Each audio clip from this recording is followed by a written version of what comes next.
నేను ఈ అంశం మీద రౌండ్ టేబుల్ మీటింగ్ పెట్టాలనుకున్నప్పుడు కొంతమంది గెస్ట్లకు ఫోన్ చేసినప్పుడు అసలు ఏమైంది తెలంగాణ అస్తిత్వానికి అని క్వశ్చన్ చేసిండ్రు. నేను కొన్ని అంశాలు చెప్పిన తర్వాత వాళ్ళు అంగీకరించిండ్రు. నిజమే, ఏదో జరుగుతుంది. తెలంగాణ మీద మళ్ళీ యుద్ధం ప్రకటించిండ్రు. ఎవరు ప్రకటించిండ్రు, ఎందుకు ప్రకటించిండ్రు? ఆ యుద్ధం అన్ని రంగాలపైన, ఒక రంగం కాదు. మనకు తెలంగాణ వచ్చిన తర్వాత తెలంగాణ రాకముందు డిఫరెన్స్ చూసినాం.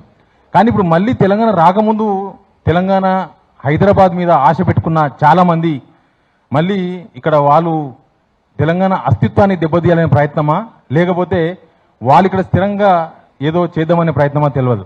కానీ ఏదో ఒక ప్రయత్నం అయితే నడుస్తుంది. అందుకే నేను కన్విన్స్ పెద్దగా కష్టపడలేదు. చాలా కొద్ది అంశాలకే నన్ను అడిగిన వాళ్ళంతా కన్విన్స్ అయ్యిండ్రు. నిజమే, దీని మీద మంచి రౌండ్ టేబుల్ సమావేశం పెట్టొచ్చని. అందుకే రెగ్యులర్కు భిన్నంగా తెలంగాణ ఉద్యమంతో ముడిపడి ఉన్న వాళ్ళు, తెలంగాణ అంశాలపైన తెలంగాణ ఉద్యమంలో పార్టిసిపేట్ చేసిన వాళ్ళు, తెలంగాణ భవిష్యత్తు ఎట్లా ఉండాలని ఉద్యమంలో అనుకున్నాం.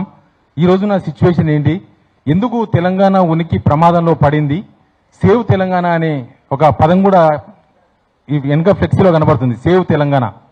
ఇప్పుడు తెలంగాణకు వచ్చిన ఉపద్రవం ఏంది, ఇట్లాంటి అన్ని అంశాలపైన మాట్లాడదాం. ఇక్కడికి వచ్చిన వాళ్ళందరూ కూడా చాలా సబ్జెక్ట్ ఉన్న వాళ్ళు, చాలా ఇంపార్టెంట్ పాయింట్స్ చెప్తారని ఆశిస్తున్నాను. నేను కూడా తెలంగాణ ప్రజలు కూడా చాలా ఇంపార్టెంట్గా చూస్తూ ఉన్నారు. రాజకీయాలు వాటికన్నిటికీ అతీతంగా ఈ రౌండ్ టేబుల్ సమావేశం పెట్టినాము. తిట్టుకోవడం మాత్రం వద్దు. విమర్శలు ఆల్ ఆర్ ఓపెన్, విమర్శలు చేసుకోవచ్చు. బట్ సబ్జెక్ట్ మాత్రం మిస్ కాకుండా ప్రజలకు మనం ఏం చెప్పదలుచుకున్నామో అదే అంశాలను నిక్కచ్చిగా చెప్పాలని ఇక్కడున్న పెద్దలందరినీ నేను కోరుతున్నాను. ప్రతి ఒక్కరూ పేరు పేరున ధన్యవాదాలు ఇక్కడ వచ్చినందుకు. సార్ టైం సమయభావం వల్ల ముందు కేంద్ర సాహిత్య అకాడమీ అవార్డు గ్రహీత మనకందరికీ పెద్ద, ఆయన ఆశీర్వాదం మనకు అవసరం. నందిని సిద్ధారెడ్డి సార్ ఫస్ట్ మాట్లాడతారు, తర్వాత మనం మిగతా గెస్టులు కూడా మాట్లాడతారు. Sir please.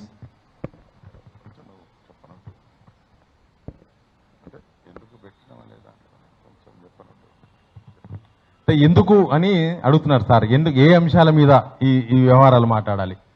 ఈ మధ్య కాలంలో లాస్ట్ ఒక 1.5 year నుంచి జరుగుతున్న పరిణామాలు చూస్తున్నాం మనం. ఇక్కడ మాజీ ముఖ్యమంత్రుల విగ్రహాలు పెడుతున్నారు. ఏంటంటే అభిమానులు అంటున్నారు, అభిమానం అంటున్నారు, పార్టీలు అంటున్నారు. తెలంగాణలో తెలంగాణ వారి విగ్రహాలకు చోటు లేదు, కానీ ఆంధ్రాకు సంబంధించిన వారి విగ్రహాలు మాత్రం ఇక్కడ చాలా గొప్పగా చౌరస్తాలో పెట్టి వాళ్ళే గొప్ప, ఇంకా తెలంగాణ వచ్చిన 12 ఏళ్ల తర్వాత కూడా వాళ్ళే గొప్ప అనే విధంగా ఇక్కడి భవిష్యత్ తరాలు వాళ్ళ గురించి తెలుసుకోవాలని చెప్తున్నారు. కాబట్టి అది కూడా తెలంగాణ ఉరికి ప్రమాదంగానే సమాజం భావిస్తుంది. తర్వాత నదీ జలాల డిస్ట్రిబ్యూషన్ పూర్తి కాకముందే అన్ని ఒప్పందాలు జరిగిపోయినాయని చెప్తున్నారు.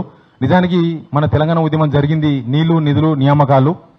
ఈ నీళ్ల విషయంలో ఒకసారి అన్యాయం జరిగితే భవిష్యత్ తరాలంతా నష్టపోతాయి. ఈ రోజు జరిగే నష్టం రేపు జరిగే నష్టం కాదు. అది 20 ఏళ్ళ నష్టం జరగవచ్చు, 30 ఏళ్ళ నష్టం జరగవచ్చు, 100 ఏళ్ళ నష్టం కూడా జరగవచ్చు. కాబట్టి ఈ విషయంలో ప్రజలు అప్రమత్తత చేయాల్సిన అవసరం ఉంది. తర్వాత ఉద్యోగాలు, ఏపీలో రిటైర్మెంట్ అయిన ఉద్యోగులందరూ తెలంగాణకు వచ్చేస్తున్నారు.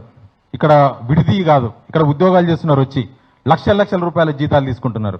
వాళ్ళ వల్ల మన పిల్లలకు ఉద్యోగాలు రాకుండా పోతున్నాయి. రీసెంట్ గా ఏపీ నుంచి 1000 మంది వాళ్ళు తెలంగాణలో మేము పనిచేయడానికి సిద్ధంగా ఉన్నామని కన్సెంట్ ఇచ్చారంట. వాళ్ళు త్వరలో ఇక్కడికి వస్తారంట, ఇక్కడ ఉద్యోగాలు చేస్తారంట, వాళ్ళకి శాలరీస్ ఇవ్వాలంట. రిటైర్మెంట్ అయిపోతే రిటైర్మెంట్ బెనిఫిట్స్ కూడా మన డబ్బులే ఇవ్వాలంట.